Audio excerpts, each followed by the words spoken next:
একজন মহিলার দুইজন সন্তান ছিল, একটা হচ্ছে তার সতীনের সন্তান আর একটা তার নিজের। সেই মহিলা সবসময় তার সতীনের সন্তানকে কোলে করে রাখত, কখনোই কোল থেকে নামাতো না, এমনকি কোলে নিয়েই সংসারের সমস্ত কাজকর্ম করত।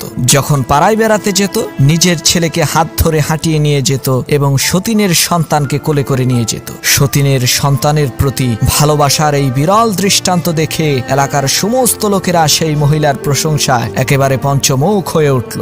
সবার মুখে একই কথা, এই মহিলার মতো ভালো মহিলা আর নাই। একদিন পাড়ার এক মেয়ে লোক এসে বলল, বুবুজান, নিজের ছেলেকে এরকম অবহেলা করে সতীনের ছেলেকে এত আদর করা ঠিক হবে না, এতে আপনার নিজেরই ক্ষতি। তখন সেই মহিলাটি বলে উঠল, শোনেন বুবু, আমার ছেলেকে আমি অবহেলা করি না, এটা লোকদের বোঝার ভুল। তাকে আমি হাঁটিয়ে নিয়ে বেড়াই যাতে তার পা শক্ত হয়, আর সতীনের ছেলেকে সবসময় কোলে করে রাখি যাতে সে কোনোদিন হাঁটতে না শিখে, কোলে থাকতে থাকতে সে যাতে অচল আর পঙ্গু হয়ে যায়।